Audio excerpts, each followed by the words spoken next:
Guided tour of the exhibition.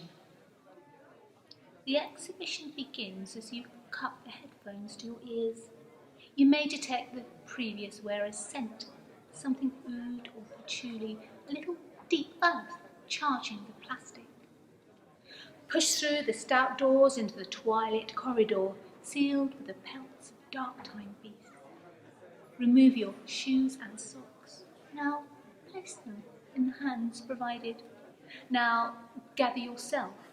Walk into the light. First room.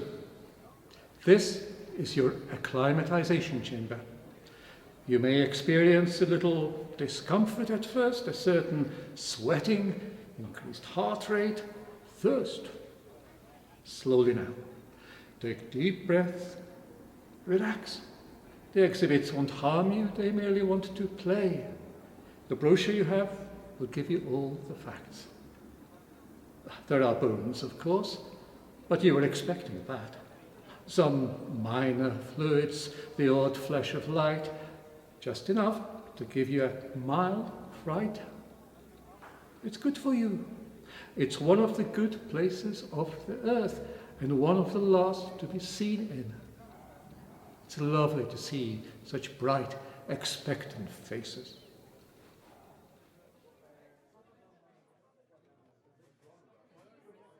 Second room. Every effort has been made to recreate the artist's studio as he left it before the flood. You will see a month marked off in rainfall, the calendar squalling like a meteorologist's map. His magnum opus, a canvas 10 by 15 feet, is propped up against 3 donkeys, the image still decipherable. A boat seesawing on a monstrous wave, albeit the layers of paint are shown degraded by black water.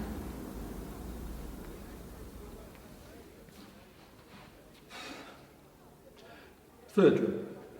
This is the Blackwater room, the mercenary force of art. Their guns are ironic. You needn't salute them, just wink as you pass. The real guns are elsewhere. In art, as in life, the action is in the head, or so far off you'll not find it on maps with GPS. It's in the desert, in an abandoned gallery, standing to ironic attention. Here are the drones to observe them by, and here is the water, real water, genuinely black, as you'll see as you enter the hall. Look at the tide marks left by the black water. Check out the equipment. Note the ambiguity between pathogenic water and a mercenary army. Can you seriously tell the difference? You can drown in irony in any room. You can be shot through with laughter, as with bullets. Bring your gallery guide with you. The wounds are ironic, but the drowning is quite real.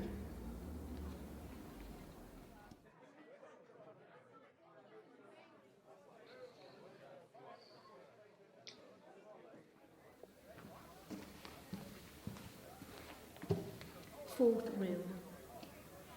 The artist has left this entire room to your imagination. What is drowning and how does it feel for you?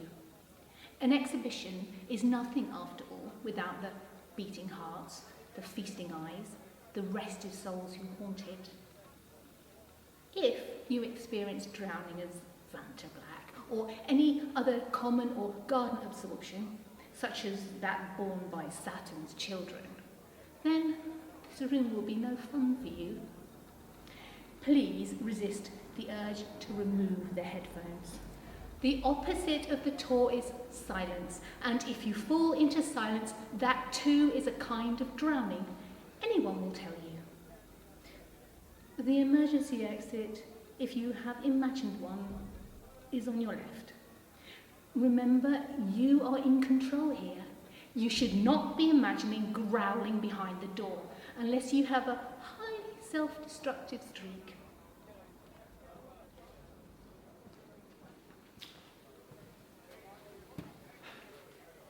Fifth room. This one is titled Swimming Pool. Feel free to leap in. This is eggs in a bowl, ready to beat and stir. This one here is bed, big enough to sleep in. Here's a cup, completely covered in fur. If luxe, calm, if volupte is to your taste, relax. Enjoy the colour scheme, look for some flesh to touch, and turn the ambient soundtrack up to max. Enough is never enough or too much. This is the real room, clearer than it's dreamt. What seems is more solid than it seems. And why, after all, consider yourself exempt? Study the catalogue. Become your dreams.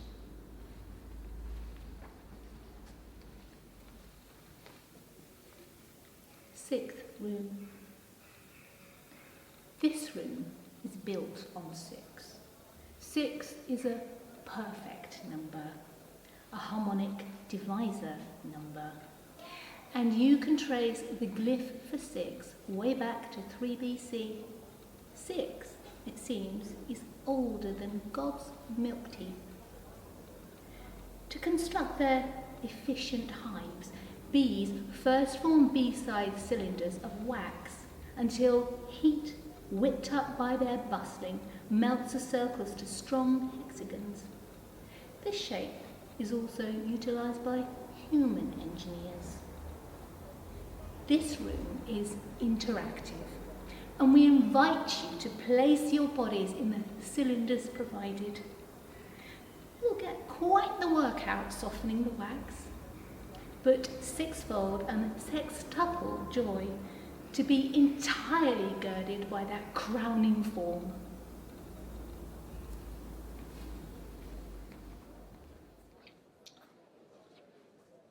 Seventh room. Systems art. Entering art is like passing through customs. Systems within systems, within systems, within systems. Think of Bach's partitas as origami. Dream of art as a honeycomb, piquant as salami. Think Alloway, Nolan, Stella, Naumann, Levitt. Sooner or later, you'll get the hang of it. That is the system. This is your place in it. I think you will find a peculiar grace in it. The gift shop. We break here to present an opportunity to browse the bright lit shelves profuse with milk and honey exclusivity. You'll not find these tea towels in any peddler's handcart, so why not pile your basket high with importunity? Depicted on these fridge magnets, despair, more or less. It's tough to render this in tiny squares. Please pay by contactless. Now gather up your purchases, observe the exit button on your left.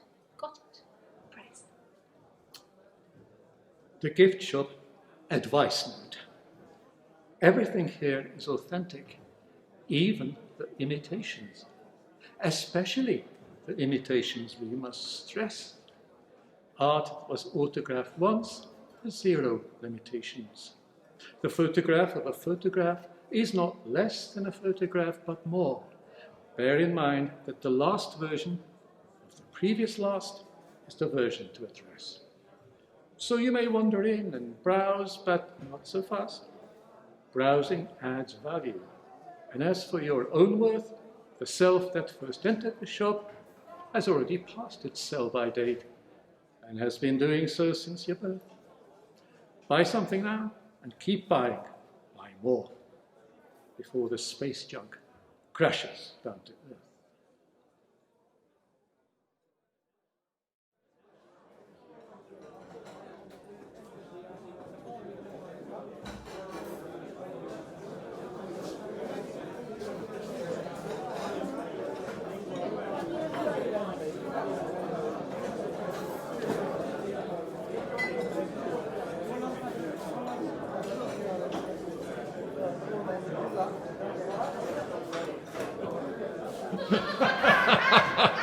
God.